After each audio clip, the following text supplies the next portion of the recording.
और आखिरकार वसुंधरा राजे की बीजेपी लीडरशिप के साथ मुलाकात हो ही गई। दिल्ली में बेटे दुष्यंत के साथ वसुंधरा राजे बीजेपी अध्यक्ष जेपी नड्डा से मिली।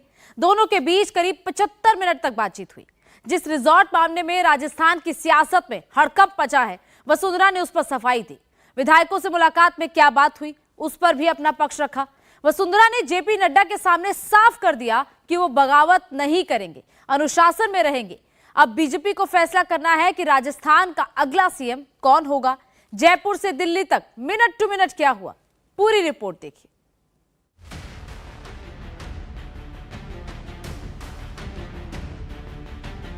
क्या राजस्थान की सियासत से वसुंधरा राजे की विदाई तय हो गई? क्या सीएम पद की रेस में पिछड़ गई महारानी? क्या जयपुर में शक्ति प्रदर्शन ने वसुंधरा को रेस से बाहर कर दिया? क्या वसुंधरा राजे पर भारी पड़ गई रिजॉर्ट पॉलिटिक्स? क्या साजिश के तहत लगाया गया बाड़ेबंदी का आरोप?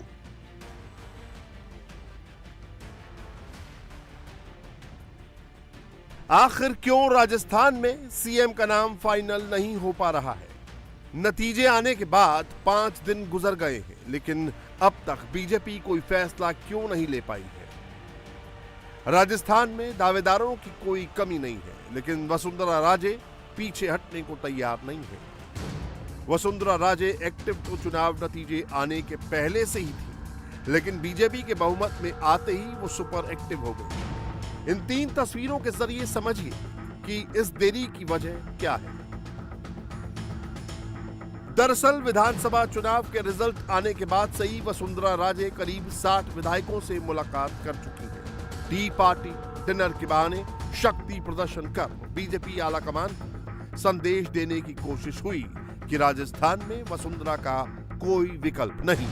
कई विधायकों ने खुलकर वसुंधरा राजे का समर्थन किया, लेकिन इसके बावजूद दिल्ली से कोई पॉजिटिव संकेत नहीं मिले। इसी बीच आरोप लगा कि दुष्यंत सिंह के कहने पर राजस्थान में बाड़ेबंदी की कोशिश की। लंबे इंतजार के बाद देर शाम वसुंधरा राजे की जेपी नड्डा से मुलाकात हुई। उनके साथ उनके सांसद बेटे दुष्यंत सिंह भी मौजूद थे। राजस्थान में विधायकों के बाड़ेबंदी का आरोप बीजेपी विधायक ललित मीणा के पिता हेमराज मीणा ने लगाया। मीणा के मुताबिक सीकर के एक रिजॉर्ट में विधायकों को बाड़ेबंदी के लिए बुलाया गया। 7 एमएलए रिजॉर्ट में पहुंच भी गए थे। विधायकों को वहां से बहरौड ले जाने का प्लान था, लेकिन उनमें से एक विधायक ललित मीणा ने अपने पिता पूर्व विधायक हेमराज मीणा को इस पूरे घटनाक्रम की जानकारी दे दी। तुरंत ही हेमराज मीणा ने ये बात बीजेपी के बड़े नेताओं को बताई और हड़कंप मच गया। बीजेपी ने तुरंत एक टीम रिजॉर्ट भेजी और बुधवार सुबह 4 बजे विधायकों को रिजॉर्ट से निकाला गया। जो विधायक रिजॉर्ट में रुके थे उनमें 3 झालावाड़ और 3 विधायक 12 के थे। वहीं एक विधायक किशनगंज का था। इसी घटना के बाद वसुंधरा राजे को दिल्ली बुलाया गया। दुष्यंत सिंह जी ले गए थे साथ में। अच्छा, मैडम के बेटे दुष्यंत सिंह जी लेके गए। रोका कौन वहाँ पर? रोका किसने? आप जब लेकर आना चाह रहे थे, रोका कौन से विधायक ने रोका? वही अपने कंवरलाल एक विधायक था, उसे रोका। मारपीट भी की क्या? कुछ मारपीट का वही लड़ाई झगड़े में उतारू था। तो क्या क्यों रोकना चाह रहे थे? बात क्या हुई थी? तो क्या कह रहे थे? कंवरलाल क्या कह रहे थे? कमललाल मीणा क्या कह रहे थे? कंवरलाल ये कह रहे थे कि वो दुष्यंत सिंह जी बात करो फिर ले जाओ। नहीं तो क्या बाड़ेबंदी चल रही थी कि वहाँ पे? दुष्यंत सिंह जी ने फोन नहीं उठाया, ना उनको फोन करा। फिर हम 10-15 दिन हम थे जो हम लेके आ गए उसको। बाड़ेबंदी की खबर से पूरे बीजेपी में हड़कंप मच गया, लेकिन शाम होते होते कहानी पलट गई। जिस अंता सीट से विधायक चुने गए कंवरलाल मीणा के ऊपर बाड़ेबंदी कराने का आरोप लगा है, उन्होंने भी पूरे मामले में अपनी सफाई दी और कहा कि साजिश के तहत पूर्व विधायक हेमराज मीणा सांसद दुष्यंत सिंह का नाम ले रहे हैं। अगर दोनों का नार्को टेस्ट कराया जाए तो पूरे मामले की सच्चाई सामने आ जाएगी। राजस्थान बीजेपी में रिजॉर्ट को लेकर जो कहानी आई, उसके बाद हलचल मच गई। एक तरफ ये कहा गया कि रिजॉर्ट में बाड़ेबंदी की गई और वहां पर विधायकों को बैठाया गया जबरदस्ती, और ये हेमराज मीणा ने आरोप लगाया दुष्यंत सिंह पर। लेकिन अब इसकी दूसरी कहानी हमारे साथ हम आपको सुनाते हैं। कंवरलाल मीणा, ये कि अंता के जो विधायक हैं, कहा जा रहा है कि इन्होंने ही पूरी कहानी रची। क्या है पूरी असलियत? कंवरलाल मीणा इंडिया टीवी के साथ मौजूद हैं। कंवरलाल जी, ये कहा जा रहा है कि आप सभी विधायकों को रिजॉर्ट में बंदी बनाकर आपने रख लिया था, क्या कहानी है? और हेमराज मीणा ने आरोप बहुत सारे लगाए हैं। देखो, हम लोग चुनाव जीतने के बाद दोनों विधायक एक ही गाड़ी में सवार होके विजय जुलूस के रूप में हमने 12 में जुलूस निकाला। उसके बाद दोनों ही आरएसएस कार्यालय पे गए 12 पर। उसके बाद हम भारतीय जनता पार्टी का कार्यालय जो 12 पे वहां गए। सुबह 6 बजे हम लोग अपनी अपनी गाड़ियों से जयपुर आए। हमने यहाँ खाना वाना खाया, फिर हमने अपना राजस्थान जो चिकर रोड पर वो होटलें ली। होटलें लेने के बाद हम सब अपने अपने रूम में रुके, नहाए धोए, क्योंकि हम थके हुए थे, हम जोरदार सोए। उसके बाद दूसरे दिन फिर हमने सबसे मिलने का टाइम मांगा, हमें टाइम नहीं मिला, तो फिर हम वापस उसी होटल में चले गए।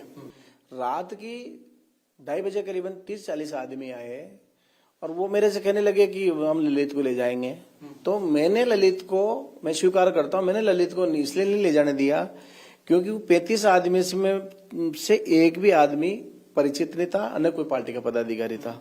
मैंने मना कर दिया। मना करने के बाद तब तक ललित का रूम में सो रहा था।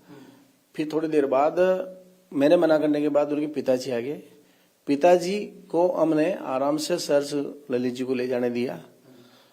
ये जो आरोप दुष्यंत जी पर लगाए ये मनगढ़ंत है, एक राजिश है। इस पे दुष्यंत जी को लेना देना नहीं है, क्योंकि दुष्यंत जी तो उस पीरियड में दिल्ली थे, उनकी संसद चल रही है। मैं कहता हूं मेरा नार्को टेस्ट कराओ और हेमराज जी का कराओ, किसके दिमाग में साजिश निकलती है क्लियर कट हो जाएगा। और वो भी ऐसे पीरियड में ये आरोप लगाना, ये पूरी प्लानिंग के तहत है हेमराज जी का। हालांकि बाड़ेबंदी खबर सामने आने के बाद बीजेपी डैमेज कंट्रोल में जुट गई। राजस्थान बीजेपी के अध्यक्ष सीपी जोशी और प्रदेश प्रभारी अरुण सिंह ने बाड़ेबंदी की किसी भी घटना से इनकार कर दिया। कभी आलाकमान को सीधे चुनौती देने वाली वसुंधरा राजे को जैसे समझ में आया कि प्रेशर पॉलिटिक्स का दांव नहीं चल रहा है, तो उन्होंने अपने तेवर बदल लिए। दिल्ली पहुंचने के बाद वसुंधरा राजे ने ट्वीट किया, संसद में मोदी के शानदार स्वागत का वीडियो शेयर किया। लिखा कि मोदी की गारंटी के सामने फेल हुए कांग्रेस के झूठे दावे और वादे। इससे पहले जयपुर से ही वसुंधरा राजे ने आलाकमान को संदेश दिया था।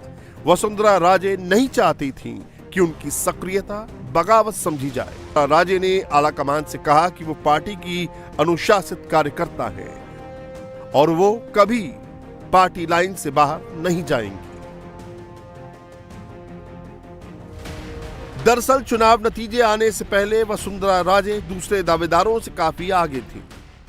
माना जा रहा था कि राजस्थान में कांग्रेस बीजेपी को कड़ी टक्कर देगी और ऐसे में कहीं से भी बीजेपी बहुमत से दूर रहती तो वसुंधरा किंग मेकर बन सकती थी।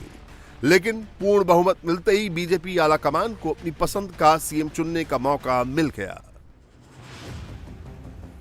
राजस्थान की सियासत में वसुंधरा राजे आज भी सबसे मजबूत हैं, लेकिन बीजेपी आलाकमान के सामने अपने तल्ख रिश्तों की वजह से वो हाशिए पर हैं। हालांकि उनके समर्थकों का मानना है कि बीजेपी के मिशन 2024 को पूरा करने के लिए वसुंधरा का चेहरा ही सबसे मुफीद है, क्योंकि उनके अंदर राजस्थान की सभी 25 सीटें जीतने की ताकत है और वो पहले भी ऐसा कर चुकी हैं।